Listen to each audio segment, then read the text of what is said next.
It's showtime, folks. Welcome in Chase and Big Joe, 1025, 1063, the game here on this Thursday. Hope you're having a great start to your day. I'm Chase McCabe. He is Big Joe Dubin. Dr. Crane, Nick Frazier on the ones and twos. Big Joe is at Titans training camp. I left him all alone today. I'm sorry about that, but It's all just right, had man. some stuff to deal with. But hope it's nice.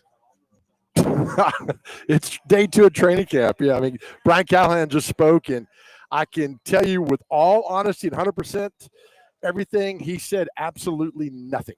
So Yeah. we'll have that. So you missed nothing when Brian Callahan speaking today. The same, we got to get better and blah, blah. I mean, it's the same thing, right? I mean, you hear it all the time, and there's nothing really new to say and all that. So this day 2, and as they always say, Chase, let's try a little bit better today, a little bit better. Just got to get a little better. Just a little bit better. Man, that's it. All right, this is what I want to start with because I know Derek kind of said this yesterday on DVD, and that kind of took a narrative that they didn't have a lot of juice yesterday, that they didn't have a lot of whatever you want to call it, jump, like the energy wasn't right. And I'm not going to argue with Derek Mason because he played at a high level for a very long time in the National Football League. If anybody knows what energy is and how important that is, it's going to be D-Mace. But I will ask you, as somebody that also played this game, I mean, it's the first day of camp. Does that matter? No, but I will take everything Derek Mason says 100%. I do not. It's first day of camp. I'm a big fan of Belichick. He's with the Patriots and their practice regimen. He wanted guys just to sprint from drill to drill, do your job, and that's it. There was no rah-rah. I mean, do we? And here's the thing, Chase. Here's the problem we get these days. It's the Savannah Bananas factor, right? Everything's got to be a celebration, right? I mean, hey, I made a catch. Let's celebrate. Gather around and let's do the electric slide. That's the problem a lot of this is becoming now. It's practice. You get out here and bust your ass for an hour and a half. You do try to get better and go forward, and that's it. But, I mean, if Derek Mason thought there's no energy, then there's no energy. I didn't pay attention to that, anything. To me, it means nothing, but it's different things for different people. But the celebration of everything that we do now, it's got to end at some point. I mean, it's practice. Just get better and go forward and look to beat Denver in September. Wide receiver Tyler Lockett will join us after practice today. So looking forward to talking to the new Titans wide receiver, the veteran. But yeah, I mean, I just again, I'm not arguing with Derek on it, but it's just let's not today after you've kind of gone through things and stuff let's have let's have a little jump, let's have excitement. And maybe that's what he was saying, that it's like the first day of practice, man. Come on. Let's have some excitement.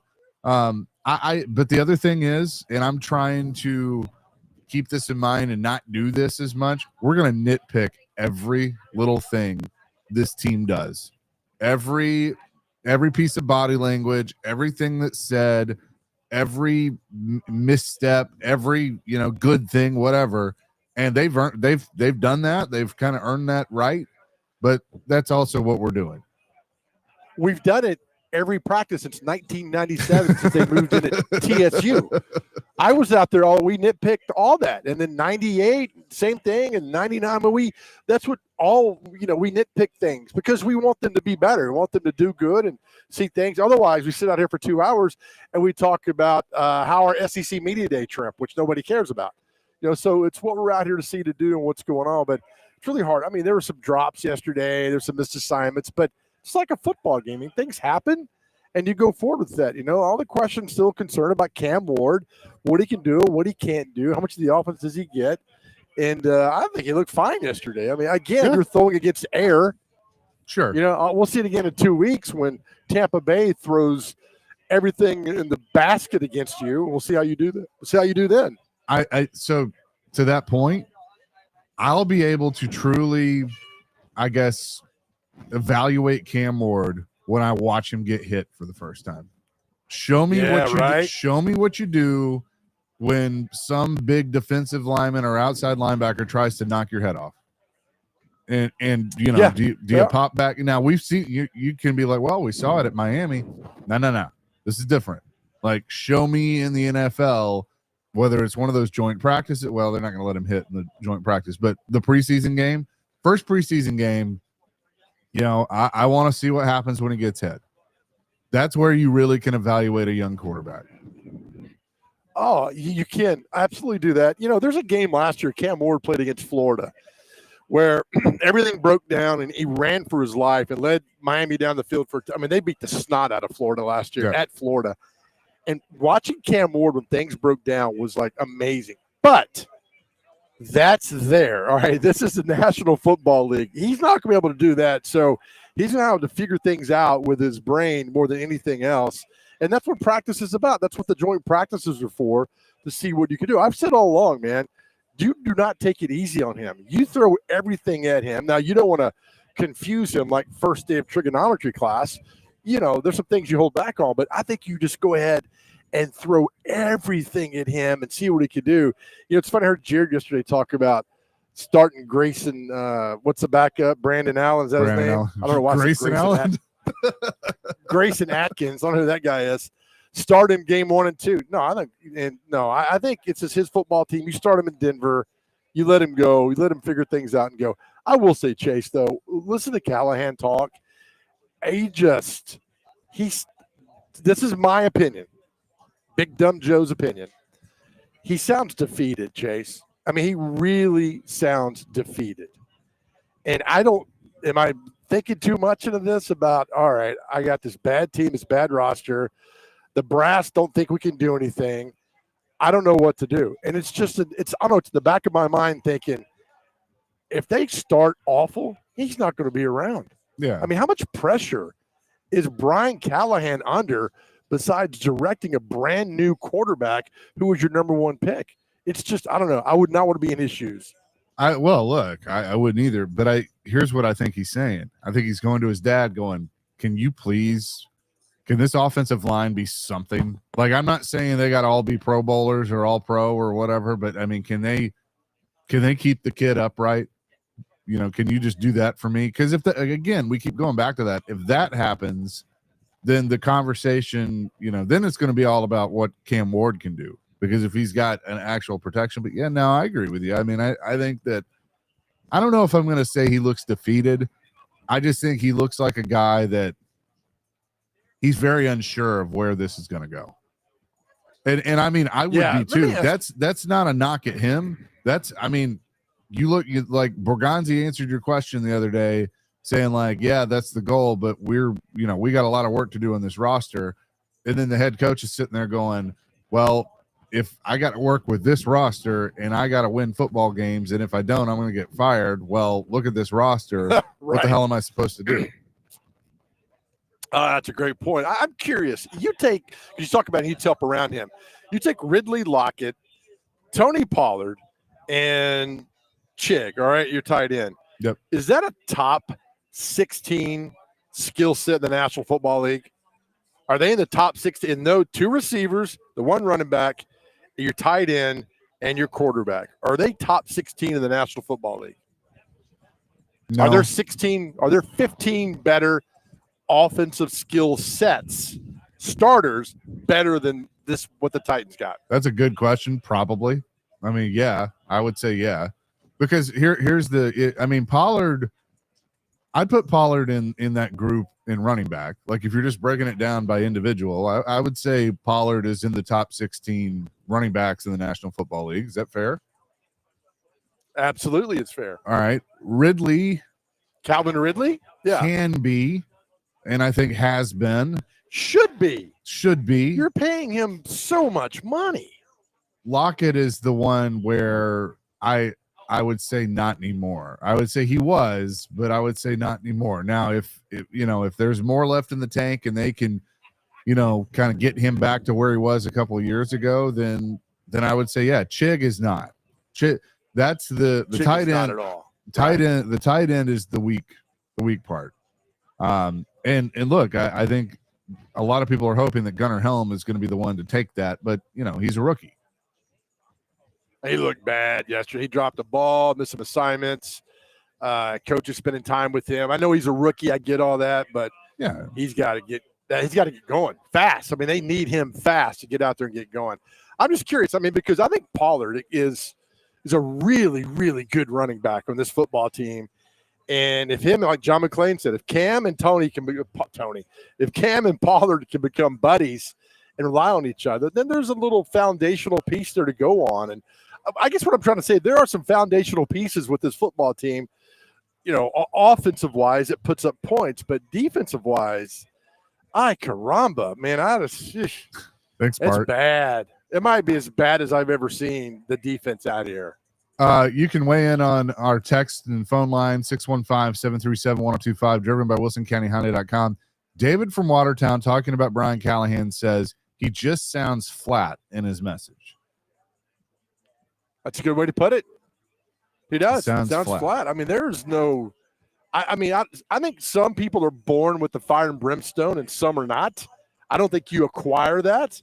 I think it's always been inside of you to come out and give those speeches and those fired up speeches. I think Vrabel has that. I don't think Brian and that's not neither here nor there. Yeah, that's neither here nor there about yelling at people, but it's just different.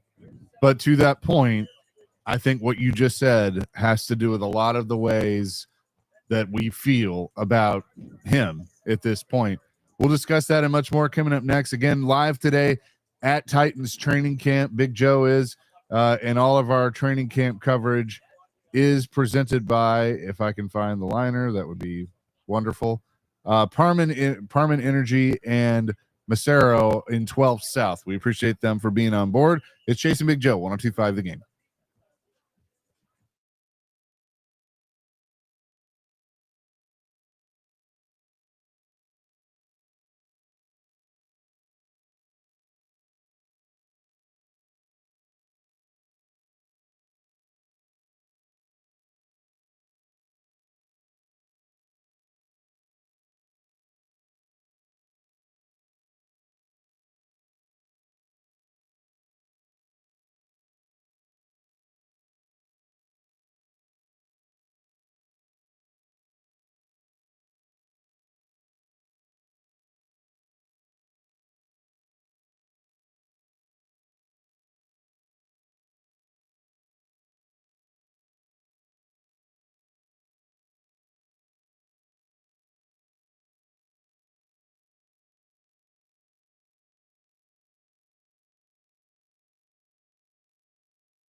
Yeah, really good first day for us, I thought. In terms of operation, we didn't have hardly any issues with alignments and assignments. Really, really strong first day from that regard. We're in an acclimation period too. We're ramping into what's going to be our full padded routine next week as we get through this weekend. So we kind of add in every day. Every day is just a little bit longer. We're mindful about how we go down the field in the first couple of days just to get everyone's legs back underneath them, ready to roll for the meat of training camp coming up. So felt really good about it. Now the guys are back. I know there's 90 of them, but generally speaking, 91. 91, excuse me, international pathway. How'd they do? How do you feel about how the guys came back? I mean, whether you were in a coma when I answered Tom's question or typing on your phone or tweeting, I don't know, but I spent 5 minutes answering that question. And I could go back through it, but I'd rather not. We won't know. We did pretty good on the linear run test, which they practiced. They know what it was going to be. The big thing will come when they're in line contact. I mean, and you're sitting there, you're wrestling with a guy, and then the D lineman's rushing. He almost gets to the quarterback, but we're telling him to plant and run and go sprint to the football and then go do it again. Or we're asking Kyle Williams to go run a post, and he didn't get the ball, but he wanted to get the ball, but he didn't. Can he run back, get set, know what to do the next play? That's really where we'll see. So I'll be able to answer that question again, hopefully only once in a few days. And there you go. That's the difference. I missed that so much. And here's the thing: Brian Callahan and then Mike Vrabel, Chasing Big Joe, 102.5. The game here on this Thursday. That's my point. And when that clip got posted of Vrabel kind of going like, "Well, I answered the question. Were you in a coma or something?" I saw so many Titans media members go, "Man, I missed that." It's like they missed the sparring with him. I mean, that's what it was. And I'm not saying that, I'm not dogging Brian Callahan for not being that way and not being, the a-hole that Vrabel could be sometimes. It just, they are very different. And that's what this is. And so sometimes maybe for those of us that have been around a while and we're around with Vrabel, that we're not seeing the fire like Vrabel had and kind of looking at that as well. He's coming across flat or he, doesn't know what he's doing or whatever. There are two very different personalities, and I think that is a part of it. Yeah, I agree. Dr. Crane, I'm going to ask you to play the clip of Vrabel again just a moment. And when you listen to the clip again one more time, because I had not heard that clip, and I am just I'm giddy. Chase, I'm giddy over this clip. And what I took away from it, listen to the difference between a coach who played football and sweated and just gave everything he had, as opposed to a guy who really never played the game of football, has only been a secondary, not position, but a coach. Listen to it from that perspective about a guy who's been to battle and a guy who's sat up in the stands and watched the battle. Nick, can you play that again for me? Now the guys are back. I know there's 90 of them, but generally speaking, 91. 91, excuse me, international pathway. How'd they do? How do you feel about how the guys came back? I mean, whether you were in a coma when I answered Tom's question or typing on your phone or tweeting, I don't know, but I spent 5 minutes answering that question. And I can go back through it, but I'd rather not. We won't know. We did pretty good on the linear run test, which they practiced. They know what it was going to be. The big thing will come when they're in line contact. I mean, and you're sitting there, you're wrestling with a guy, and then the D lineman's rushing. He almost gets to the quarterback, but we're telling him to plant and run and go sprint to the football and then go do it again. Or we're asking Kyle Williams to go run a post, and he didn't get the ball, but he wanted to get the ball, but he didn't. Can he run back, get set, know what to do the next play? That's really where we'll see. So I'll be able to answer that question again, hopefully only once in a few days. There you go. So you say the perspective between both angles is crazy. Well, and our text line is responding. Jess says, my main problem with him is I just don't believe him. Plus, he always sounds nervous. Talking about Brian Callahan. Yeah, I mean, so I'm not the only one on this. It just sounds like he's unsure of what he's going to do. It's the scene. We're going to laugh because Chase and I love The Simpsons. Remember when Homer has hair and he loses hair and he's got to give the big speech? and he gets all nervous and he's like, I don't know. That's Brian Callahan. And they're like, this bald man's got no clue. It's kind of the same way you're feeling like the uncertainty in his voice doesn't, I don't know. I know we're probably making too much of this. I get it. But I mean, this, show that fire a little bit. Maybe you got to show just a little bit more fire about things and be mad. Look, we saw it last year when, Callahan got mad at Levis, right? He's like, what the blank are you doing? That was genuine. That was not forced. That was not angry. I mean, that was anger. You'd like to see that from him, but this just I don't know, man. And you got to listen to that all day if you're a player. Yeah. Robert says, I missed Vrabel.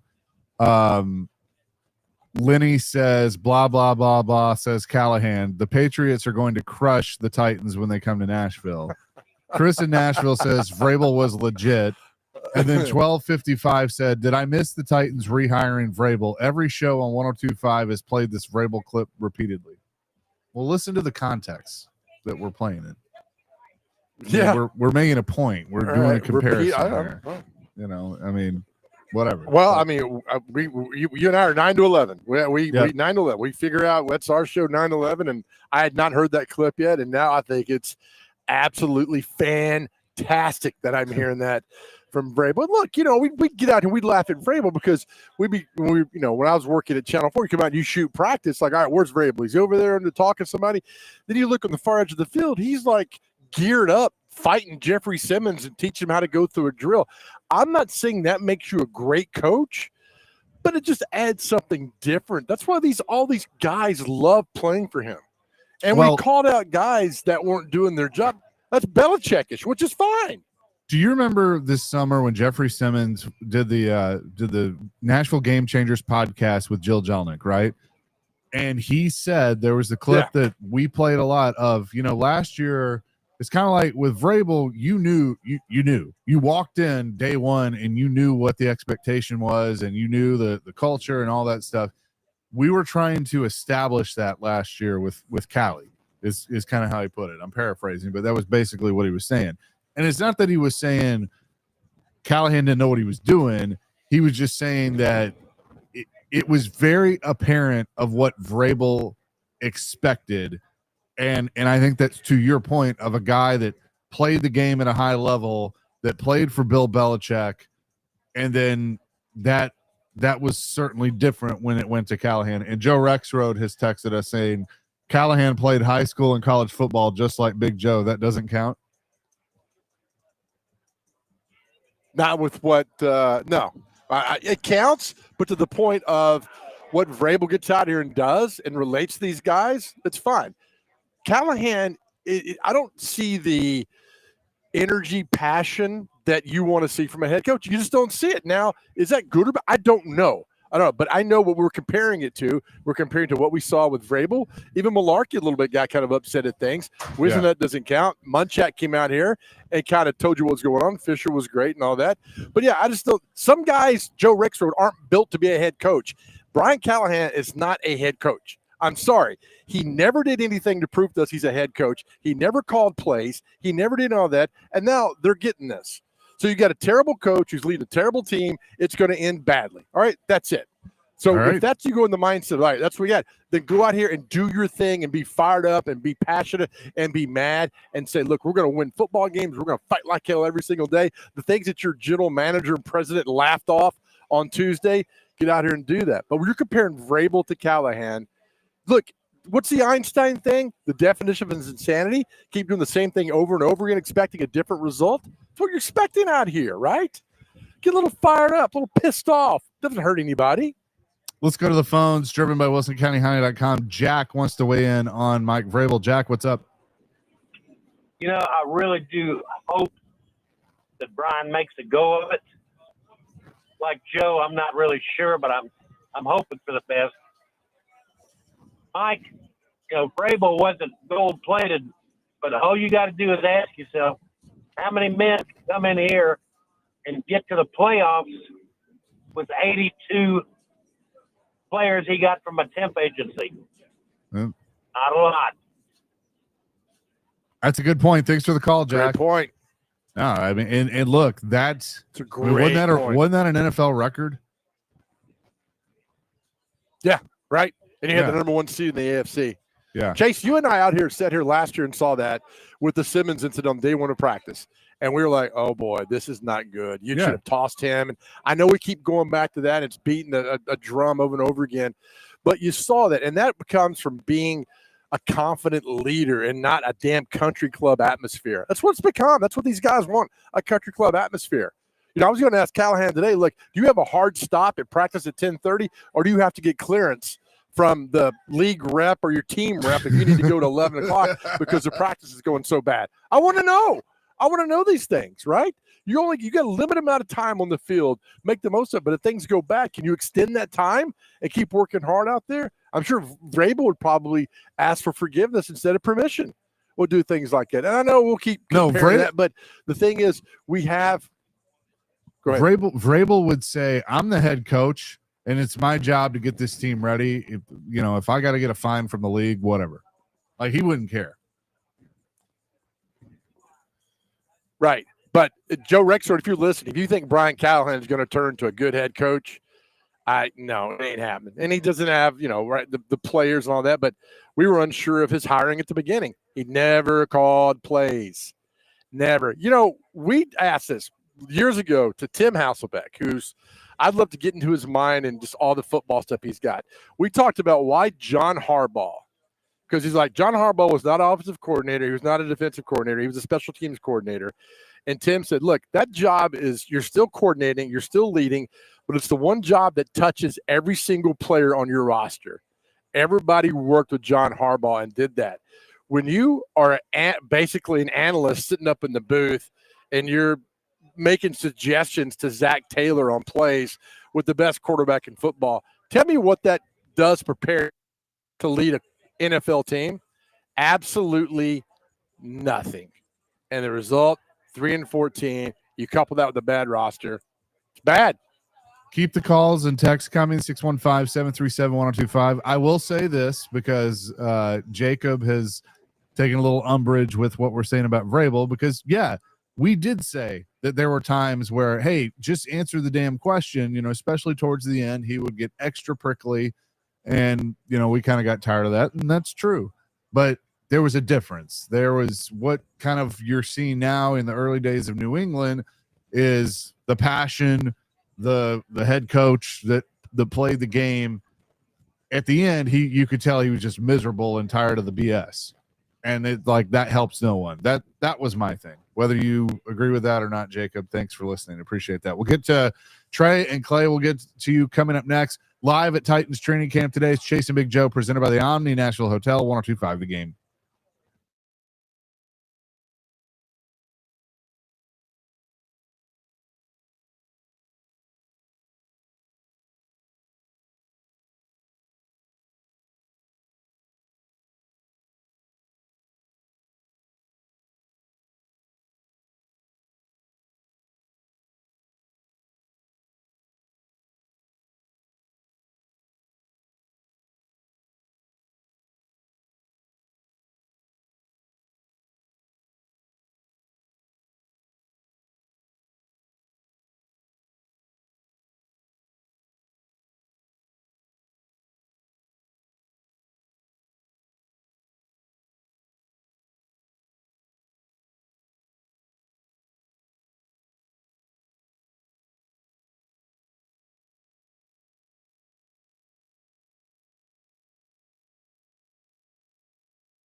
An A throw would be what you call your kind of quintessential perfect ball. You know, runner's ball. If a guy's in a move, it hits him.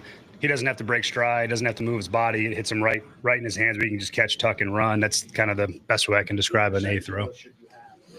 A throws are probably hard to come by, you know, naturally so, and I think that's a good thing. I would say they probably most practices are going to be a pretty high level of B throws, and then you have your handful of A throws. And I think when you look at the course of a game, you know, quarterbacks probably have to make, you know, anywhere between 8 to 10 probably A throws in a game for you to convert on a third down or throw a touchdown, and that's probably a reasonable expectation. I know. Let's build a team.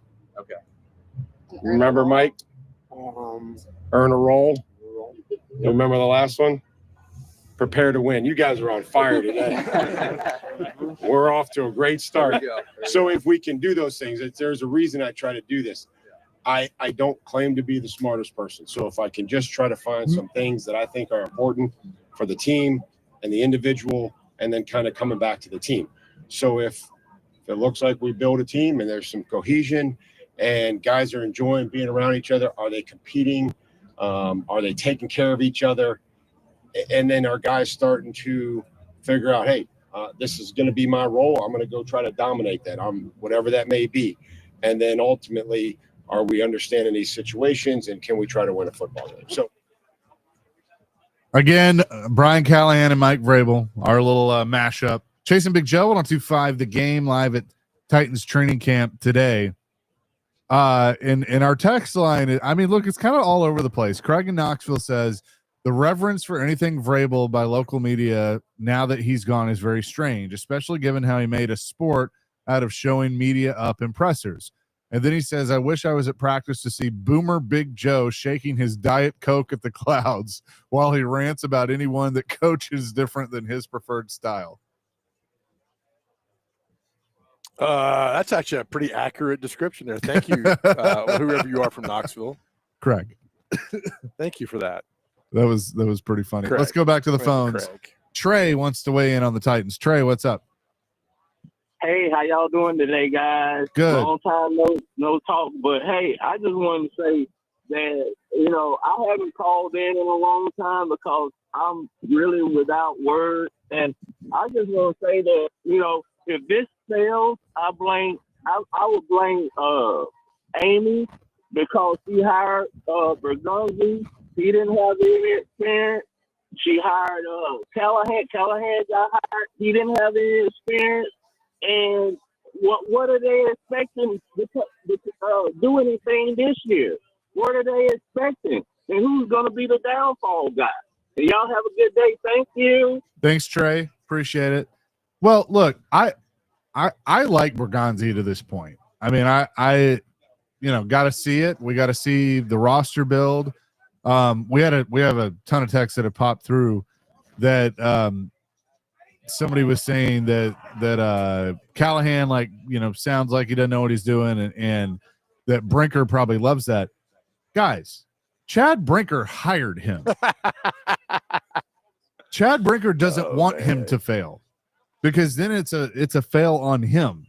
Even though Rand Carthon was the GM, at that point, Brinker had already been promoted to president of football operations.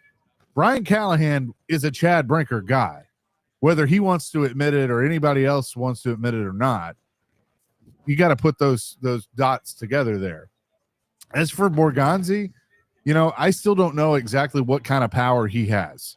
I feel like he's got some say, and if the players that he's scouted and he's drafted turn out to be pretty good, then I think he's going to get even more say. We know how this works.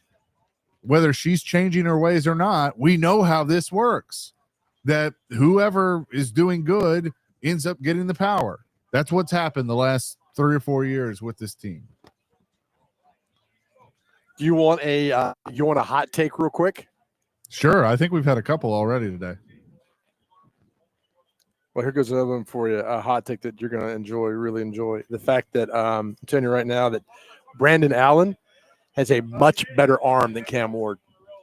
Okay. Telling you that right now. All right. It's a hot take. That is, Brandon I Allen's guess. got a I want great to arm. Can I outlaw? I mean, I'm the program director. I guess I can do this. Can I outlaw that phrase? Hot take. What phrase? Hot Program take. director? No, hot take. Yeah, you can do that.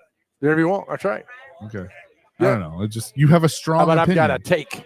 You got a strong opinion that I disagree Brandon with. Allen's got a hell of an arm. I'm telling you right now. I'm watching it. I'm seeing it in person. He's got a hell of an arm. Well, Much hey, better than Joe, Cam Ward's. Will Levis had a hell of an arm too. He just couldn't throw it to the right place. I didn't say it makes you a good quarterback. I'm just telling you. He's got a hell of an arm. Let's go back to the phones. Clay has been He's got a waiting hell of an arm. patiently. Clay has a training camp question. What's up, Clay? Boys, how we doing? Good. Big Joe, Yo, I know where y'all are going to be tomorrow, Big Joe. Where are we going to be? hopefully on planet Earth. At the Omni, is that correct? That is correct. Dr. Crane told me that. Tomorrow is Friday, so Great. don't Thanks, rush to Nick. the Omni. How about that?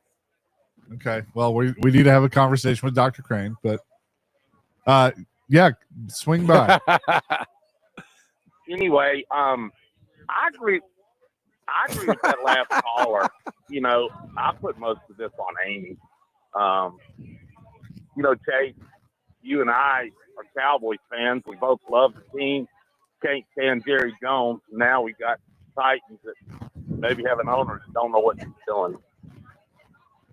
Oh, I mean, look, thanks, Clay. Appreciate it. I think a lot of people have kind of felt that way for a while now. I mean, when she fired John Robinson, having a winning record before the end of the season, that's when all of us were kind of like, what in the world is going on here? And then, but even then, it was like, all right, it was a power struggle. Vrabel won.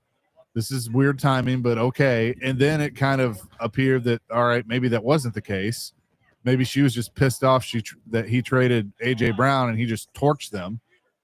So maybe that was that. And then Vrabel's gone a year later.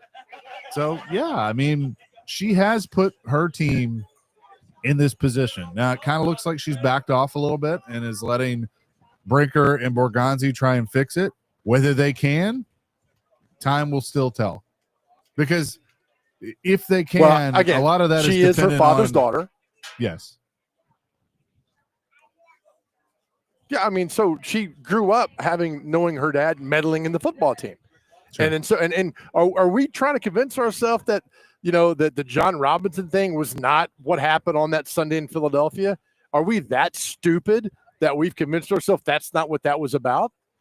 That's exactly what it was about. So for those like, oh, and it had everything to do with it. It went back to April in the draft. I mean, all you got to do is watch Vrabel's reaction when he found out they were trading A.J. Brown. He knew. And the fact they still came back in 22 and had a team that was pretty damn good that probably would have made the playoffs. And who knows what happens when you make the playoffs, because she meddled and fires your GM. And you don't tell me that has a ripple effect in the locker room. You're insane. Yeah. I mean, you've been in locker rooms where so-and-so gets kicked off the team. And you're like, hey, man, Chase got kicked off the team last night. What did he do? Everybody's talking about it. And then when your GM is gone, after you get your butt handed to in Philadelphia, everybody's talking about it. It had a ripple effect. It's crazy. People don't think that happened. Chris in Nashville says that's why Brinker props Callahan up. He hired him. I've seen it at my company. Weston Hermitage says he was a Brinker guy, not anymore, man. Brinker wanted him fired at the end of the season, and Borgonzi saved Brian's job. I don't know if I believe that. I don't know if I believe. I know that narrative was out I don't there. know either. I don't think I don't know if I buy that. I don't know. But look, let's get this clear, right? Although Callahan, look, I looked at these like Bill Walsh went 2-14 his first year, 6-10 the next year, 13-3 the third year. Andy Reid 5-11 his first year, 11-5, 11-5 the next 2 years. John Gruden 8-8. All right, first year does not equate success. We get all that. And I would love nothing more to walk over there and talk to Brian Callahan and say, hey, you guys are 8-1, man. What's going on? We want this team to succeed. But you keep doing the same things over and over again, still make the same statements over and again. You're not telling me that there's any growing on this football team. The bottom line is winning and losing. All right. Put your team in the best position to win. I don't think he's the right head coach to lead this team. That's my opinion on this. And I saw it last year. I think he's overwhelmed. I think he's still overwhelmed. But that does not take away from the fact that all of us at 102.5 The Game, would like to see this Tennessee Titans football team go 12-5 and get to the playoffs. We all would. 100%. And I'm glad you said that because that's the truth. I mean, look, we sit here and we give our strong opinions on this. And, yeah, I mean, some of them are going to be negative because the results to this point have been negative.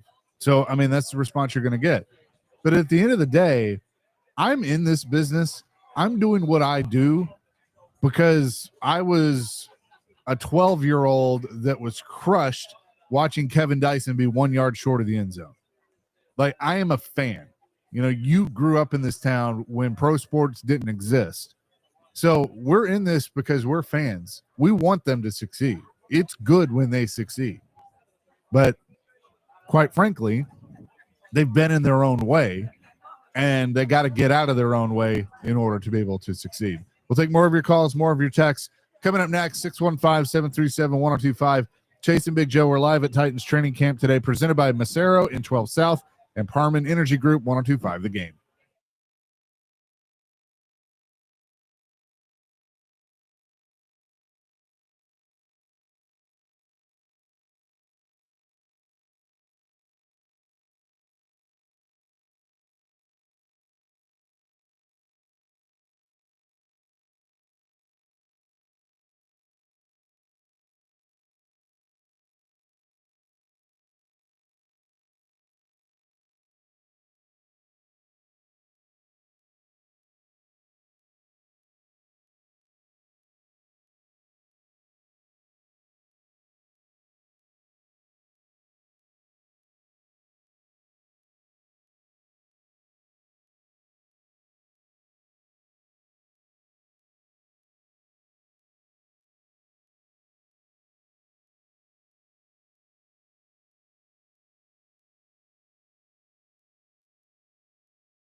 Chase and Big Joe at Titans training camp. Dr. Crane is at the Busy Bee Plumbing, Heating, and Air Conditioning Game Nashville Studios, home of the $99 yearly Beehive membership, where the buzz is always about great service. Joe, I think we have the text of the day that you're going to like. Oh, Joe's not even on yet. All right, cool. 615. I'm back here. Sorry. 615. Talking to the people, man. 737. Our on-site engineer can vouch that we're we're taking pictures and signing autographs. People come by and say hi, man. Several ask Very where you nice. are today. So we're making an impact in the community, man. Isn't that what it's all about? Yes, local. That's what we do. Aaron says, can't build a winning team with bricks from the rubble of a losing culture. What do you think of that? All right. That is way deep, way over our head, and it's absolutely perfect. I thought That is you'd a like it. perfect. That's like a stoicism critique of the Titans. Beautiful. I mean, here's the deal. I want to see them succeed.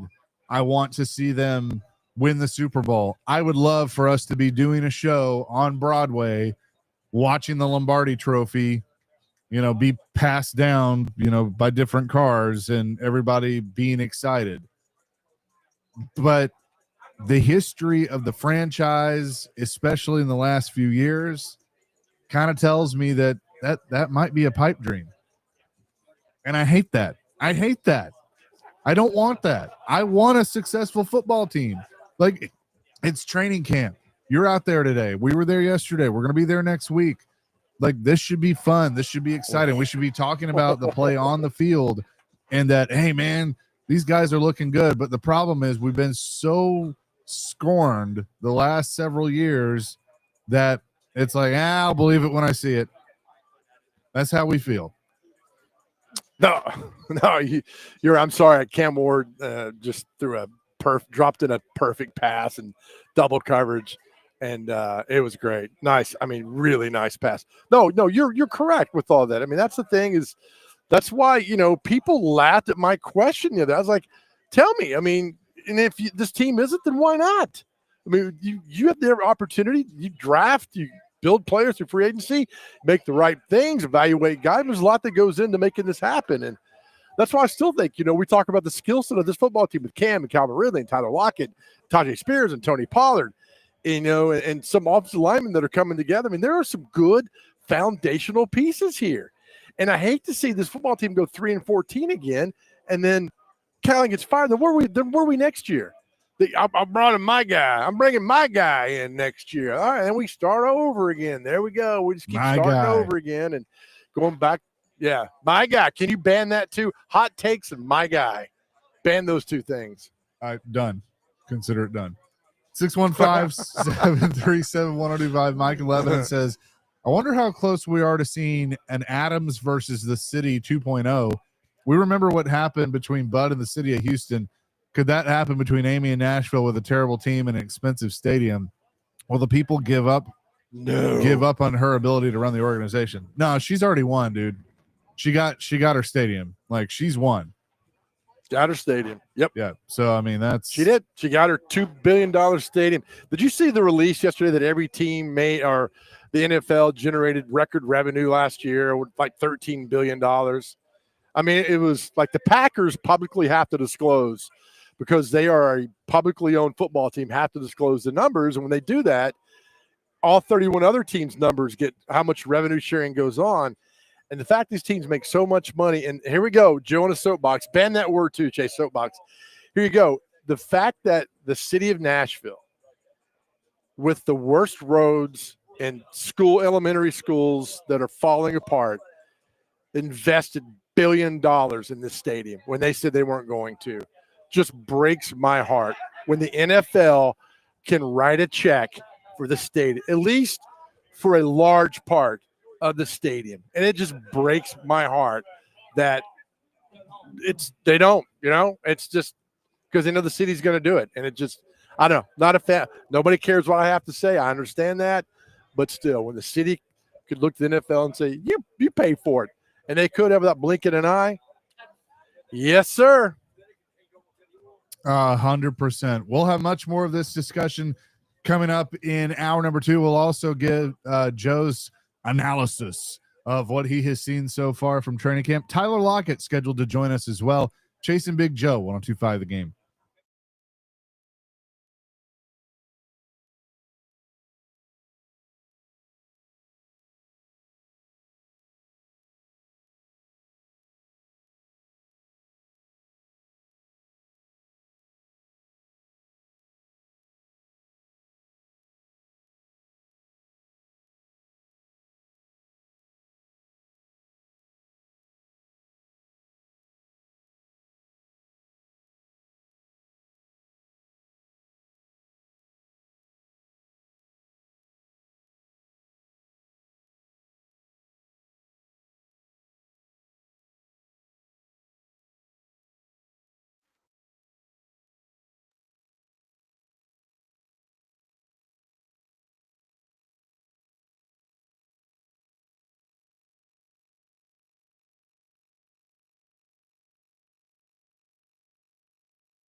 Hour number 2, Chasing Big Joe, 102.5, 106.3 The Game here on this Thursday, live at Titans training camp.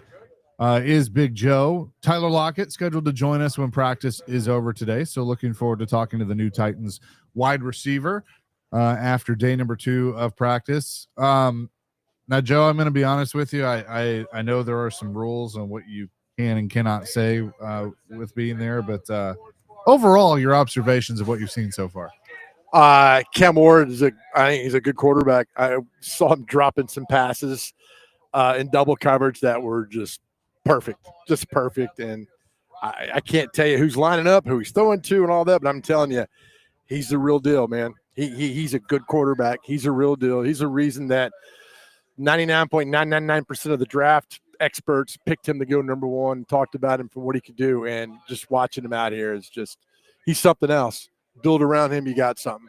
I really hope, because a lot of those same experts were like, yeah, but if he was in last year's draft or if he's in next year's draft, there was some of that. I really hope this works just to shut those people up. Like Mel Kiper losing his ever-loving mind over Shedeur Sanders falling to the 5th round. Like I hope Cam Ward, I hope he's an MVP at some point.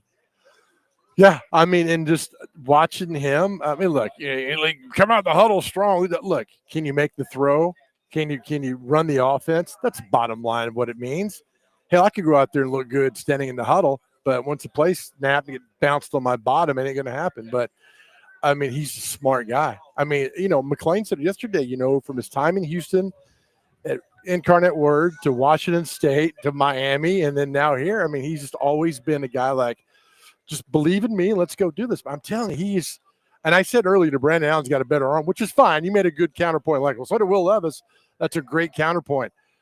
But Cam Ward just dropping the passes in there is something else. And so, again, he should be the starter week 1. He's got another 5 weeks, 6 weeks, whatever it is, 46 days or 5 days, whatever it is to get ready. And that's their job. Have him ready to go. Once that game starts with the Broncos, let's go, man. So what you could do. If somebody came to you and said, hey, I have this new machine that you can build a quarterback. And I'm not saying like you take Brady or you take I'm just saying you have to program it, AI, whatever, and you got to put in the different traits to build the perfect quarterback.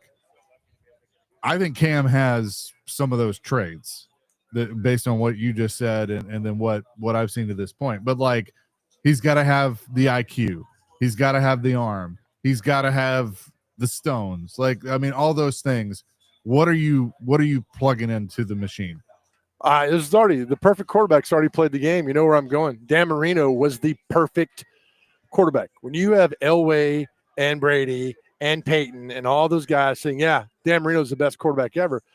He was. But remember, Marino came out in 83, did not start for the Dolphins because that's old school NFL. Nobody's going to come in and start for us. And so the narrative changed throughout the last 40 years of, all right, we got to get this guy on the field. The 2 years McNair sat in 95 and 96, instrumental in his growth. That ain't happening anymore. It's not. So when Cam comes in, he's got the arm. Now it's about the mobility. When he rolls out in practice for a bootleg, he did a naked bootleg earlier. He could have ran 50 yards into the end zone. There's nobody around him. He outran the defensive end, got down the field. I mean, the guy, he's got it. I mean, he's just a football player. And, you go back, Chase, to remember the video him and Shedeur were doing some pro day together, and Shedeur was like, let's dance. I got my camera. Let's dance. And remember what Cam Ward said? No, I'm here to play football. Here to play football. I mean, you love that. And I'm telling you, man, he's got something. And if you could build around him a little bit, build around him. I mean, that's why I asked earlier about you look at Ridley and Lockett and Tony Pollard. You got some good players there.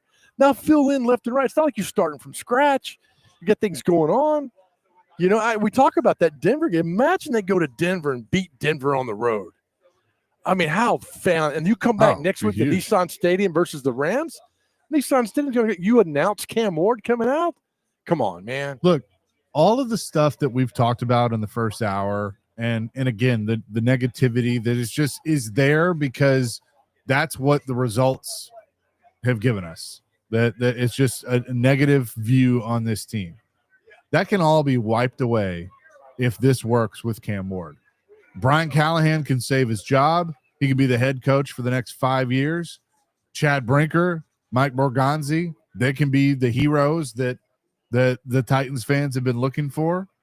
It's all dependent on if it can work with Cam Ward. Yeah, pretty simple, right? You could do that way. And what's the stat is like the last 8 years or 7 years, the team that's finished last in the division has won the division the next year. Yeah. Why can't it be the Titans? It could be. I mean, Why can't it? Yeah. it could be based on the fact that this division is so terrible. Yeah, That hey, like you have said, you got to be better than 3 other teams. that's it. That's all you got to be better is those 3 other teams and do it. I just don't want this team to start from scratch again next year if they go 3-14. And so we'll see what happens. But, you know, again, we keep pounding the drum about the joint practices between the Buccaneers and the Falcons, how vital they are. You'll see where you go. And that's a good benchmark for Callahan and this team to say, all right, here's what we need to get to. Here's what we need to do. Because I'm Tampa Bay. If I'm Callahan, I go to Tampa Bay and say, do me a favor. Blitz him every time. And I'm not going to tell him. Give him every kind of look you could possibly imagine for me. Do this for me and get it going and see what he could do. Because I'm telling you, Chase, Cam Ward comes out of the joint practices where they actually really practice with each other looking halfway decent. This team's got something. By the way, ESPN NFL analyst Louis Riddick is going to join DVD coming up at noon today. So looking forward to hearing what Louis Riddick has to say about the Titans, about the NFL as a whole. So be sure to check that out coming up at noon here on 102.5 The Game. Ben on our text line, driven by WilsonCountyHyundai.com. You can weigh in 615-737-1025. Some QBs can overcome a lot of inequitous. I can't even say it. What am I trying to Incestuous? No. Sorry. I'm sorry. Oh man. I can hear it in my head, but I can't help me out, Dr. Crane. Inconspicuous? No, I don't know. Never mind. I can't Inequities? read. Inequities? Thank you. Okay. Thank you. You're on welcome. the team and win at least one championship. Marino was missing something there. Marino, no. What? Read that again. What? Some QBs can overcome a lot of on the team and win at least one championship. Marino was missing something there. Oh, yeah. He was missing a run game his entire, so was Elway. Elway missed a run game to get Terrell Davis, and then they won in 97 and 98. He had no run game when they went to the Super Bowl in 87 and 88, and the other time they lost the Super Bowl. They had no run game. That's why when McLean said Tony Pollard needs to be Cam Ward's best friend. God. Incubus, that's down on the Buzz 102.9 with Haley and Dagwood. You can go see them. Just right down the hallway. They're great. We love Haley and Dagwood.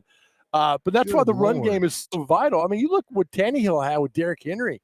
I mean, it just helps you out so much. Marino never had that. But Marino had the quick release. And here's the thing. This is why I always like Favre as a quarterback. There's a great mic'd up speech where he throws 2 interceptions in the game, and Holmgren's like, what are you doing? And then Favre's like, I'm going to do it again. I'm going to go for the deep ball again. And Holmgren just walks away. And you're like, yeah. And he does. He throws a deep ball again. I think it was to Sterling Sharp. And just like, man, that's it. You got to have the confidence. If you make that mistake, you can go back and you're going to fight again and determine. Never doubt yourself and the confidence you have. And Cam Ward's got a lot. It's not cocky, man. It's confidence. And once you have that in a quarterback, it goes a long way. I think Ward does have that. I think he definitely has that he, if he makes a mistake, he's not going to, tuck his tail in between his legs and go to the sideline. He's going to look at Callahan and go, hey, I'll run that same play. Right. Yeah. I love make that, it man. this time. Yep. And that's what he needs, man. This team needs a guy that has, and you said confidence. I mean, there is a little cockiness in there, but I think that's okay.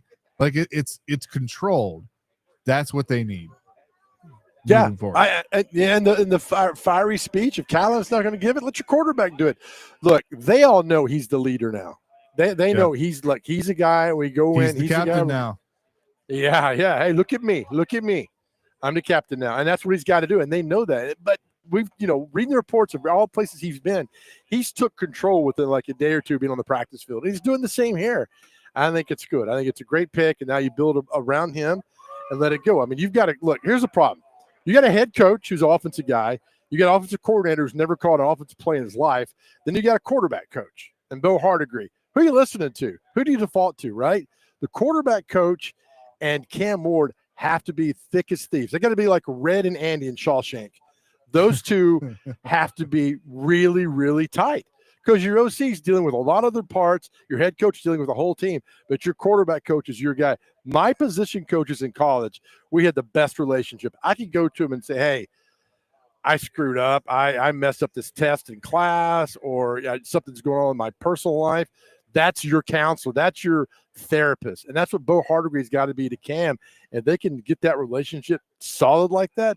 There's a lot of good building blocks, man. There's a lot of good building blocks on this team. 615-737-1025. Cam Ward did speak yesterday, and he brought up somebody that honestly we've all forgotten about. But I'm curious of what this means moving forward. It's Chasing Big Joe. We're live at Titans training camp today. This September, Tim McGraw will be performing at Trintex Rock the Cradle in Nashville, a meaningful event supporting newborns and moms at Ascension St. Thomas Midtown.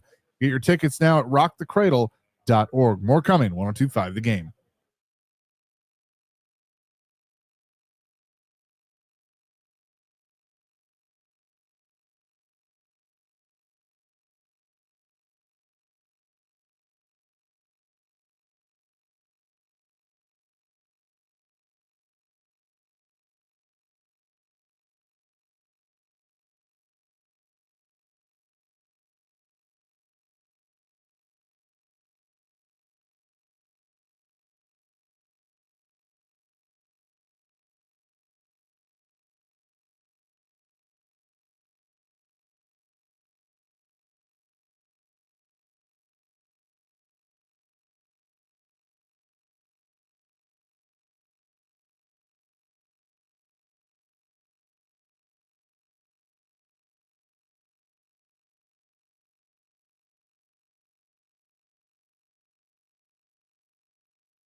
impressions been of Traylon so far? I know you haven't seen him as much as maybe some of the other receivers, but what have some of your early impressions been of Traylon? Bert's real explosive receiver. I'm glad that I finally get a chance to throw to him. Almost connect on a vertical ball today. But he's going to be one of our best targets this year. Not a lot of guys at his size can move like him, can break down like him. So I'm excited. Just hope he stays healthy. But, when he does stay healthy, he'll be one of the best receivers out there. That was Cam Ward yesterday when asked about wide receiver Traylon Burks, chasing Big Joe live at Titans training camp. 102.5 The Game. Big Joe is there. Is practice still going? Practice is still going, my friend. Yep, it is. So Cam Ward brings up Traylon Burks. And we saw him yesterday, and we're like, oh, hey, look, Traylon Burks is out here. And, as we discuss, nobody has really – he has been so out of sight, out of mind, it's not even funny. If I had to say, Joe, you got to lock it in right now. Is Traylon Burks on this team when they kick off against Denver? No, he's not. You think because they just move on, or do you think he gets hurt, or what? I just think he's part of the old. He hasn't done anything to show that he needs to stay around and be here. So I think, I'd love he gets cut, picked up another team, has a great career. That's fine. But I just think they moved on from him here. I think they got Ridley, Lockett, Van Jefferson. They got the two guys they drafted. I think they're good. And what's he shown, Chase? It's like, all right, we got you now. Oh, wait, hamstring. Oh, the asthma problems. Oh, wait, this or that. So, I just don't think it's I think it's time to move on. By the way, you just sent us an article. Our buddy Gentry Estes giving you some love in the paper today. It's the question, and I know we're tired of hearing the question today, but again, let's go over this one more time really quick. It's a question to say, look, can you or can you not? What are we doing out here? It's a question that's been asked to every GM, every head coach. Fact is, nobody's snickered at my question, kind of laughed it off, and said that. And it's just an honest question. It was it. I hope that other media members would have thought to ask that as well, instead of some big dumb fat guy on 102.5 who shows up. But they wouldn't have. And the ones that are ridiculing you for asking the question are pissed that they didn't ask the question. That's fine. Because they're not viral now. And here's the difference. You didn't ask that question to go viral. You asked that question because it was a legitimate one to ask. It wasn't idiotic. It was, that's the goal. Every 32 teams in the National Football League, when they walk into the building for the first time for a season, their goal is to win the Super Bowl. Yes. Whether they say that or not, everybody knows that is the goal. And the ones, whether it's a fan or a media member or whatever, that says that your question was dumb, they know it wasn't. They know the answer. You knew the answer. The answer was no. But it wasn't. You wanted to hear the brass actually answer that question, and one of them laughed at you, and one of them gave you an answer. Right, Dr. Crane. Remember Tuesday when Chase was off and you and Parker were filling in? Remember what I said? What I was going to do when I go over there? You're going to ask that question. Yeah, and it wasn't like, look at me, I'm going to try to get – no. And I prefaced it by saying it's been asked to every GM and head coach who's walked in this building. And we laughed about the different responses and answers that we've given all the coaches, and that was it. What is – again, I find it mind-boggling that people don't understand the goal of this football team is to win the Super Bowl. That is the goal. And they don't talk about it enough. Nope. They don't talk about the Super Bowl. It's like, well, it's so far off. All right, now that's in your head. Now you've told your entire team – that's a you're loser not good mentality. Enough.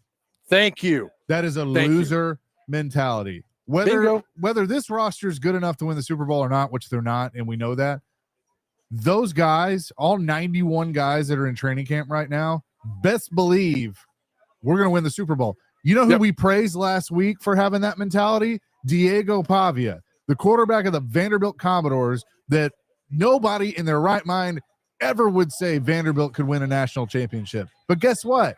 He did.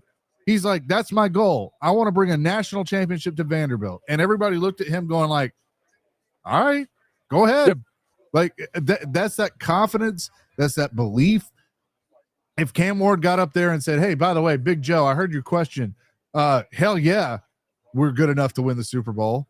We'd all be sitting here going like, okay. That's it. Whether Yeah. that's true or not, that's the mentality that you want to have. And so I laugh at those that, and there are media members that I am aware of that thought your question was stupid, but That's they're the same ones that have been tried to be relevant for years, and they're not. So it's just well, you're like- right. No, you're right. You know, and I'm a big pop culture guy. And there's a poster in our studio, the movie Victory. It's a movie about soccer in World War II, and it's this group of prisoners who are great soccer players. They're taking on the Nazis, and the goal of the whole movie is at halftime they're going to escape. They're going to leave at halftime of this soccer game and escape. They've got a way out, and they're going to escape. But they go toe-to-toe with the Nazis. And they're like, oh, we're going to leave. And like Stallone and Michael Caine said, no, we're going to win this game. And they're like, you're crazy. Like, no, we're going to win this game. And it became a belief, and it became a fight, and it became a mantra. And they all rallied in. Who says this team can't do it? Well, you can all be naysayers and call in and say, what happens if they do it? Why can't they do it? Why can't these 90 players come together when it gets down to 53 and say, we're going to win ball games. We're going to fight for the Super Bowl. The guys outside the arena can do that all day long, but the guys out in the field can fight and come together. That's why the head coach needs to say, look, we're going to do this together. No more country club mentality. Let's fight. That's why we go back to Vrabel. We default to Vrabel because Vrabel believes in these guys, and Yeah. I hope Callahan has the same demeanor of like, I believe in every guy I got out here. We can get it done. The negative thinking just drives me batty. Here's the problem, Joe. I have no doubt that Callahan believes in these guys. The problem is the fans don't believe in Callahan. And you got to have both. Yeah. And right now they don't have that. Now I do like Gentry. The headline for Gentry's article is Titan season is about to be real bad, isn't it? And then how he brings your question up, says, quote, the solemn occasion was punctuated perfectly when a deep voice piped up from the back of the room and put them on the spot. Quote, simple question. 102.5 FM Sports Talk host Joe Dubin shouted, the team you put on the field tomorrow, can that team win the Super Bowl? End quote. That's it. Well done, Gentry. Thank you, Gentry. We're going to steal him away from Robbie and Rex Road, by the way. Nobody really belongs to anybody, so Right. I think we can do that. Man. Jared from Spring Hill on our text line says, I think it shows more on the brass, not you. They laughed at essentially eclipsing their job expectations. Nothing wrong with it. More of an indictment of them and more ammo for me to not like Brinker Boy. Yeah, I get it. And it's, I get 3-14 last year, and it can be done. I mean, we talk about the 98 to 99 Rams. I know it doesn't happen every day, but it happened. How they turned that, the Rams in 98, Chase, were awful. They were absolutely awful. And in 99, a knee injury to Trent Green makes Dick Vermeil kind of redo the offense, and Kurt Warner comes in and says, I'm just going to throw the ball deep. I got great receivers I believe in, and took it to another level. Had Trent Green not gotten injured, the Rams would have never won the Super Bowl. It's opportunities that happen. These guys have an opportunity every single day to get out here and improve this football team and get better and win games.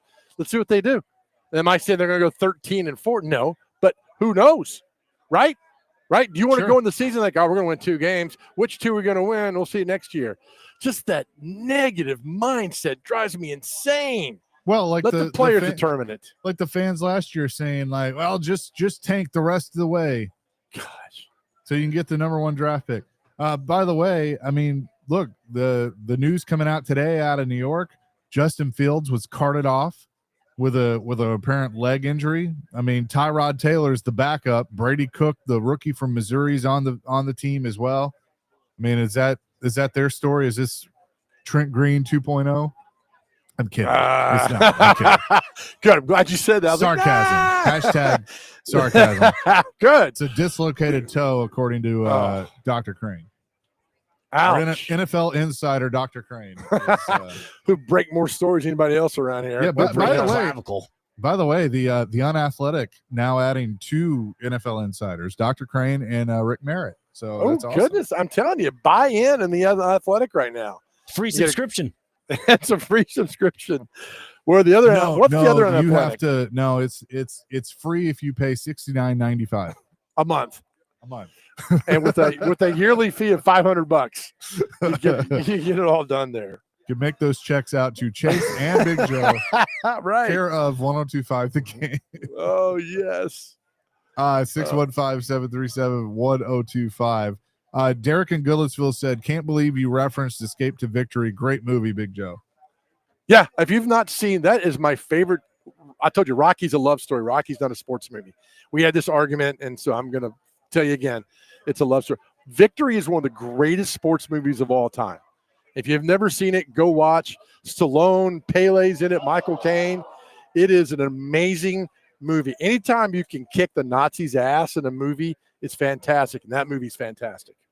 Ben said Ben has been barking at you a little bit. He said they would have to do it despite Callahan not being coach material, right? I love Joe, but he started the show saying Callahan will not be a good coach. So how could the team possibly get the positive mindset and exceed expectations and go last to first and win the division? Prove me wrong. I'll be the first one up there. Prove me wrong. Remember what we did last year with Clark Lee? This team, there's no way they're gonna go 2-10.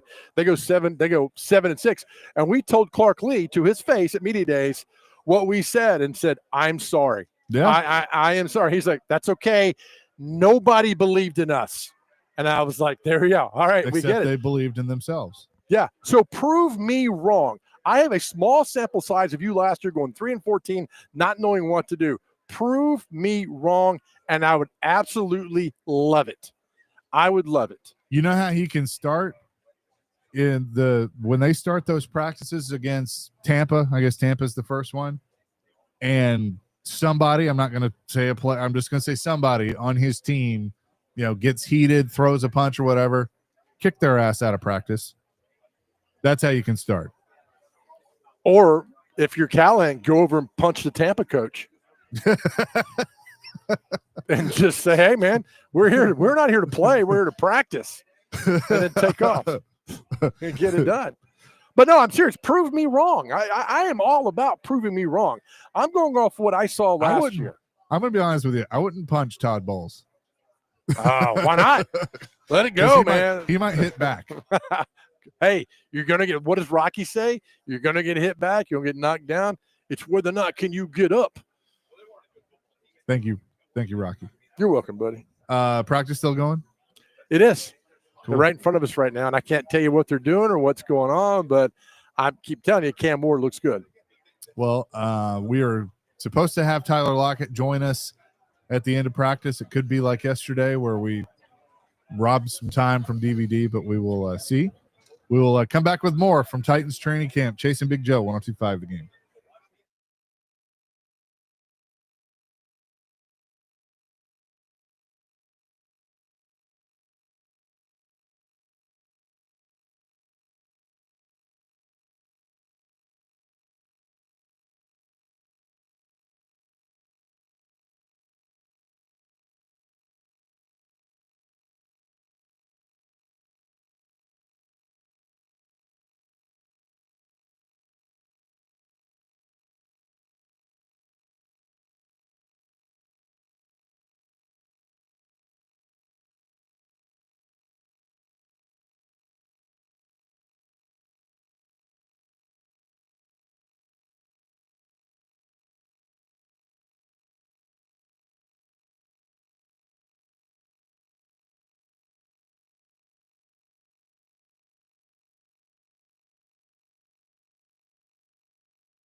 Chasing Big Joe, 102.5 The Game, live today at Titans training camp. All of our coverage is presented by Macero and 12 South and Parman Energy Group. Appreciate them. Dr. Crane is at the Busy Bee Plumbing, Heating, and Air Conditioning Game Nashville Studios. Home of the $99 yearly Beehive membership with a buzz is always about great service. And Joe, sounds like practice winding down there today. Yeah, it's over, and some are running sprints, some are talking, some at the jugs machine, and just kind of mulling around a little bit. And so we'll be joined by Tyler Lockett in a little bit, and a lot of the fans out there. Of course, this has been sold out with everybody coming out here to get their autographs and pictures taken, and so it's a good time. But practice is over for day 2. No media availability tomorrow, and then they're at the stadium on Saturday. I was funny, I forgot about it. I was listening to my favorite sports show, Robbie and Rex Road, this morning, and I forgot Vrabel what he did at the stadium. Was it 2-3 years ago when all he did was punt team? Right? Oh, yeah. I had completely forgot about that. Rex Road mentioned. I was like, oh, man. So hopefully it was all special teams. And then when he was asked about that, I think Paul asked him, and he gave the most smart-ass answer. It was just great. Oh, you come out to see the punt team? Oh, my gosh. I love it. You know, for everybody that kind of said to us, like, you guys used to complain about that when he was here before, you don't know what you got till it's gone. Okay. Like, you know, I miss some of that. Well, how much we didn't really complain, right? I mean, we weren't complaining. No, I'll admit, towards the end when he was just extra prickly, I was just kind of like, I'm done. Like, yeah. Stop. Like, just I didn't want him fired, but I was just like, dude, just answer the question. Like, you can make this a lot easier on everybody if you would just answer the damn question. And that, you know, that's how it goes sometimes. But I'm looking forward. Sorry, we just got word that Tyler Lockett will be here at 10:50. Okay. They're doing something after practice together, so he'll join us at 10:50. All right. Well, we will look forward to ending the show on that. So, do we want to go ahead and do what day is it in birthdays, or we're kind of doing this on the fly here? Yeah, on the fly here, but sure. Let me pull up the screen there, Dr. Crane. All right. Then let's do it. It is presented by Jarrett Companies, Inc., the backbone of Middle Tennessee's construction scene since 1997. JarrettCompaniesInc.com, above and beyond industry standards. All right. First on the list, we have Amelia Earhart Day. You know, the plane flyer there. The plane flyer.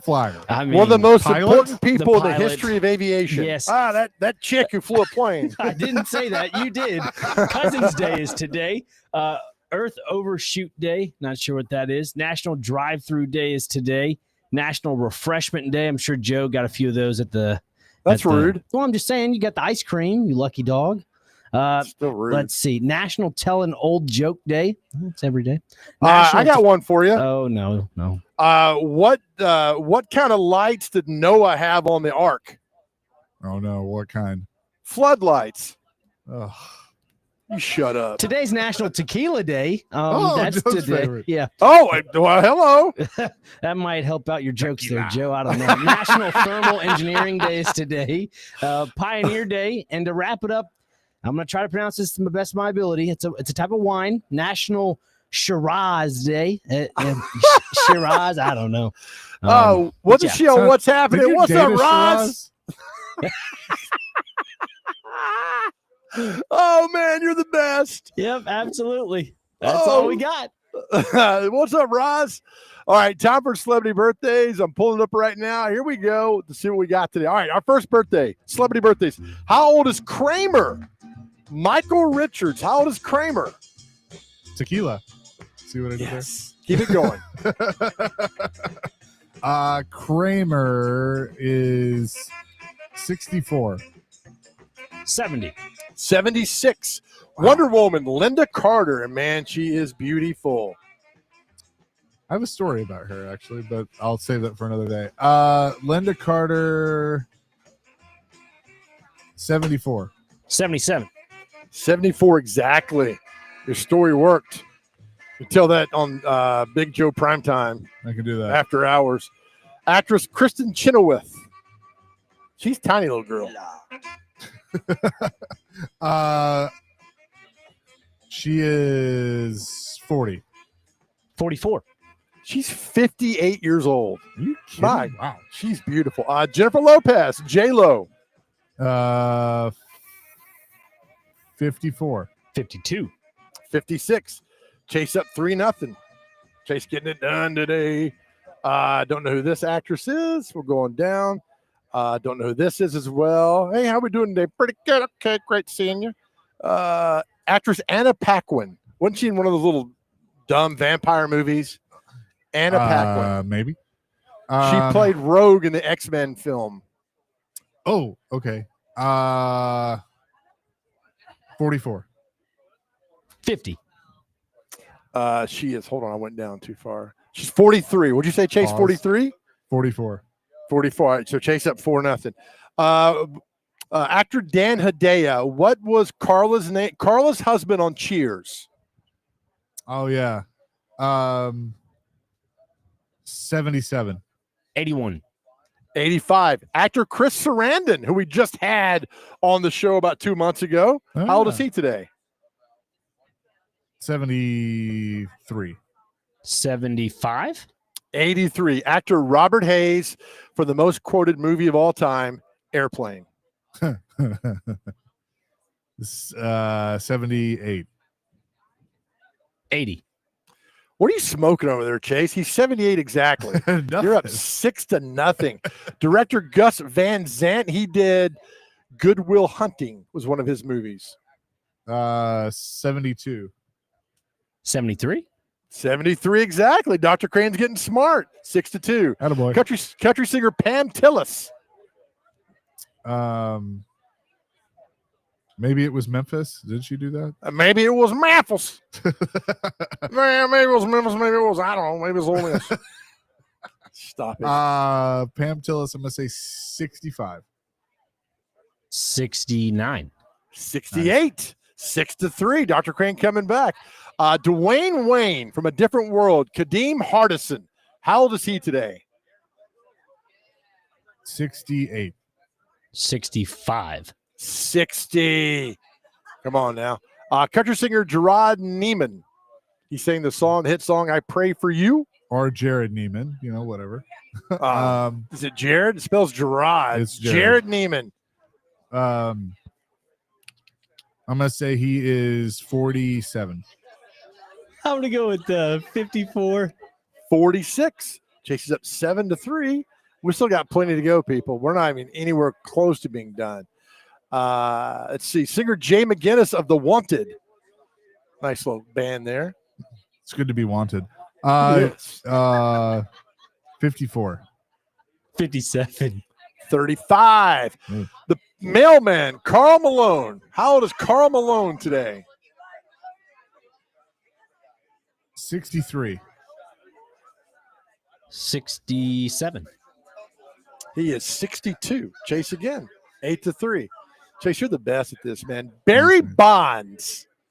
How old is Barry Bonds? Barry Bonds. 55. 60. 61. Dr. Crane's back. Now it's 8-4. Steve Grogan, Patriots quarterback, who's still being pounded on the turf of the Superdome by the Bears in 85 with that neck roll that he wore. 67. 63. 72. Former Georgia place kicker, Hall of Famer, Bears kicker, Kevin Butler.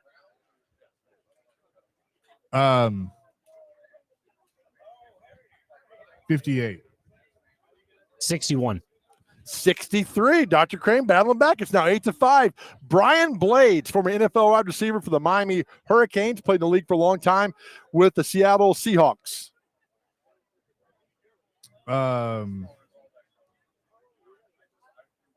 Sorry, I'm checking on some news that might be pretty big.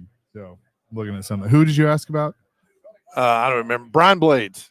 Brian Blades, 58. 62. 60. That's a push. Our good friend Blaine Bishop. Today is Blaine Bishop's birthday. 56. 59. 55. Chases up 9-5. Does this news need to go now? I want to confirm it before I say it. Okay. I'll confirm that I am handsome. So if you want to do that, you're You good with are. that. Patrice Bergeron, Canadian Ice Hockey Center. Third 40. 41. 40 exactly. Chase is up 11-5. I don't know if you've been drinking over there, Chaser, but 2 days in a row. You set the record for 2 days in a row. We got one more birthday. Well, thanks. Kyle Kuzma, American NBA player of the Washington Wizards. Kyle Kuzma. 36. 32. He's 30. So Chase wins 11-6. Chase, it's like Jeopardy. You have the 2-day total of 24, along with the 1-day total of 13. God bless you, brother. Now go confirm. Well, I think I have, unfortunately. Oh, no. TMZ Sports is reporting that WWE Hall of Famer Hulk Hogan has passed away at the age of 71. I mean, things happen in threes, right? Yeah. So you had Malcolm Jamal Warner. There was somebody else, I forget who it was, and now Hulk Hogan. Are you serious? Wow. That's what TMZ Sports and they're usually 99% correct. yeah. Oh, man. There were rumors, I guess Jimmy Hart was quoted and saying, no, he's fine. There were rumors about his health or something, but have not seen WWE or anybody, within wrestling confirm it yet, but it's starting to bounce around from TMZ. Oh, my goodness. All right. Well, we'll have Tyler Lockett come up in a little bit. Well, Dr. Crane, there's only one song you need to bump in with coming up next. So You got it. Man, Hulk Hogan. That one stings for not just wrestling fans, but anyone. Yep. For sure. But Tyler Lockett going to join us coming up next here from Titans Training Camp 102.5 The Game.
Chasing Big Joe, 102.5, 106.3 The Game on this Thursday. TMZ Sports reporting wrestling legend Hulk Hogan has died at the age of 71.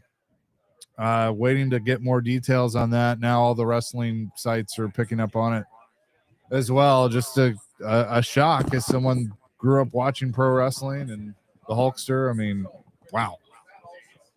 But Joe, I think we may be being joined by a guest here soon. Yeah, Tyler Lockett's on his way over right now, signing autographs for the packed house out here today. There you go, buddy. Put it on there. Good to see you, man.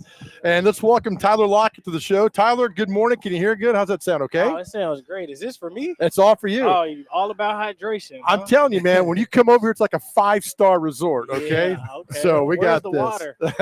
Everything, right? Welcome to the show. Chase McCabe is back at our home studio. He'll join us in a second. But Tyler, thanks for doing this, man. It's funny. We laugh about the heat in July. You grew up in Tulsa. You've never experienced heat, have you? Oh yeah, we got humidity, all that different type of stuff, man. But just when I was on the West Coast for 10 years, you lose sight of the humidity and just how hot it really could get. So it's definitely something that you got to adjust to and get used to again. But man, I'm excited about being out here in Nashville. What is it about this team that does excite you? I mean, the fact that they're young, the fact that the energy is great. I mean, coming in, being able to meet a lot of like the players and stuff, like they're ready to get going and they're ready to get into it. I seen it when I came in at OTAs. I seen it in mini camp, and even out here in the first 2 days. Like, man, everybody just wants to get the chance to ball, and that's exactly what you want to be able to see. Well done, Chase. Tyler Lockett is with us, Titans wide receiver. And Tyler, welcome to Nashville officially now that training camp has started. You spent your entire career in Seattle. What has this adjustment been like of new coaching staff, new team, new city, just everything is new with you? It has to give you a little bit of excitement, but what's it been like for you? I mean, I think it's a huge adjustment, if you could be honest about it, because, you've been somewhere for 10 years. And so your lingo, the people that you've known all those years, the relationships, like even just the team, I couldn't tell you how many times you broke it down on the same name for 10 years. And now all of a sudden you got to adjust to go to a new city, new coaches, new teammates, and a new team, new fan base. But it's been exciting. I think for me, I'm open to the journey. I'm willing to learn and adapt as it goes by. And I think it's been very, very welcoming. The coaches have been awesome. I understand when you're on a new team, you have to be able to prove yourself all over again. My dad told me that before. He was like, if you ever go to another team, obviously the coaches who are always with you, they know you. So sometimes they'll be able to be like, we could work with this, because we've seen you before. These coaches haven't seen me before, so you got to be able to come in as if you're a rookie all over again, just to be able to show that you can also do this and still play this game at a high level. With you having the experience, though, when you got to Seattle as a rookie in 2015, Russell was a couple of years into his career, so he had kind of grown into a veteran role. Now you got a rookie quarterback. How are you able to help him kind of get into the National Football League and learn this league while also trying to be productive yourself at the same time? I think the biggest thing, man, is I'm just here if he needs me. You don't want to talk too much. You don't want to talk too little. I do believe it's all about relationships and building chemistry, not only on the field, but off the field. But, you don't want to act like you know everything as the vet. You got to be able to listen and kind of like learn how he sees the game, understand his feel of the game, and be able to adapt and find a middle ground on what he wants you to do, because ultimately he is the quarterback, right? So I think for me, obviously, I think being able to come here, I think there is a variety of opportunities for a lot of players to be able to play at a high level. And I think that Cam is the quarterback to be able to get the job done for every person on this part of the team. And so I'm excited. I think the biggest thing is every day we just got to be able to get better, grow, and be intentional. I think that's really a big word, is being intentional and not just being out here because this is what the schedule says. We're joined by Tyler Lockett here at Titans training camp. I can't talk formations, different setup that you guys run and everything else, but Cam's got a hell of an arm, doesn't he? Oh, man, he has a great arm. You could tell he's like a quarterback out there, or in other terms, a pitcher. Yeah. Like, he has a pitcher who has different mechanics, different throws. He can be able to get the ball where it needs to go. And so for us, man, it's just about being able to win our routes. not even worrying about where the throw is going to go. We know he's going to make great decisions. We know the ball is going to get exactly where it wants to go. If he doesn't throw a ball that he wants to be able to throw, if you catch it and it's a certain way, he's mad at himself. And so he wants to be able to get better. Regardless, if it was an okay throw, he's going to make a better throw. If it was a better throw, he's going to make a great throw. So I really love his mentality of how he approaches this game. How important is when we talk about he's got command of the huddle? I'm not in the huddle. You are. How important is that? I mean, I think it's very important. I think the biggest thing that you want to see in a quarterback is confidence, and he does not lack that at all. He has confidence, and you got to have confidence because when you're a quarterback, you never know if everything is going to go right or if everything is going to wrong. You got to be able to be steadfast and just be able to play and be calm. And the way that he plays, the way that he goes about everything, you could tell that he's a leader. He doesn't have to try to like force himself to be a leader. He's already a leader. And, you know, when he speaks, we listen. If he says, hey, we're about to do meetings, we go have meetings. So I think he's a phenomenal player, and it's crazy to even think that he's a rookie, right? Just with the mentality that he has coming in. Tyler Lockett is with us, Titans wide receiver. You know how tough this league is, and guys get banged up and hurt all the time. You have played pretty much every game in your career. You've been able to stay healthy. How have you been able to do that all these years? And is that something that you can help teach these young guys of how to take care of their bodies and be able to be available? Yeah, I think the biggest thing, man, is durability is the best availability. A lot of people will say that because the thing that sucks about this sport, man, is a lot of guys don't get their opportunity unless the person in front of you goes down or the person in front of you is tired and he needs breaks. And now all of a sudden you're able to get your chance to shine and get those plays. And the more that you're out there on the field, the better chance that you have to stay on the field. But you also got to be able to take care of your body. You find different things to do over the course of your years, whether it's acupuncture, whether it's floating, whether it's cryo, whether it's getting IVs, whether it's soft tissue and stretch and Normatex, all these different things. I even had this thing called the Bimini, which is like this oxygen thing, kind of different than a hyperbaric. But you find different things that work for you. And, I mean, when it comes to a lot of the guys, you got to control what you got to control. We can't control if we get hurt, but if there is something that happens, you got to go to the training room because that's the only way you can compete for a spot. And that's the only way that you could get on the field is to be able to stay on the field. One more for Tyler Lockett as we go. You spent 9 years with Pete Carroll. That gum chewing, was it nonstop with him? Oh, it was nonstop. I have so many stories about Pete. I could tell you that for a different day. So, I mean, I love Pete. Right. You know, he's a great coach. And, man, he used to throw the football into the basketball hoop and used to do shoot-offs, all that different type of stuff. But, yeah, the shoes, the gum smacking, yes. all that different type of stuff. Like, if I could say one thing, one of my funniest stories with Pete was my very first touchdown in preseason. It was a kickoff return touchdown. He was too close to the sideline, and the ref ended up running into him. They threw a flag, and I'm like, oh, my gosh, don't tell me it's coming back. And they still gave us the touchdown. But that was a fun moment. And so but I'm excited to be here in Tennessee, getting to know Cali, getting to know all the coaching staff. And so it's been really, really fun. I love it. Tyler Lockett, thanks, my man. We know you're tired. You. Thank you for taking time out with us today. No Tyler problem. Lockett, new Titans receiver. Thank you, Titans, for allowing us to spend time with him today. And I'd love to hear those Pete Carroll stories all day long. Crazy time. So that wraps up from Titans training camp, baby. Yeah, very good. I appreciate him and appreciate all of you for listening. Great participation today. And again, the news just coming out, according to TMZ, wrestling legend Hulk Hogan dead at the age of 71. So we will, hopefully learn more about that as we go along. But that will do it for us today. Yeah, as we leave all our shows out there to our guys out there, if you are struggling, we always tell you, please talk to somebody. Please talk to someone about what you're going through. Know that we love you and that our world is a better place because you are here. On your cell phone, you could text or dial 988. Somebody's always there to talk to you. And I'm telling you, we need you here because it is a better world. Know that we love you. More importantly, more than anything else, God loves you. Amen to that. Peace, love, rock and roll DVD coming up next here on 102.5 The Game.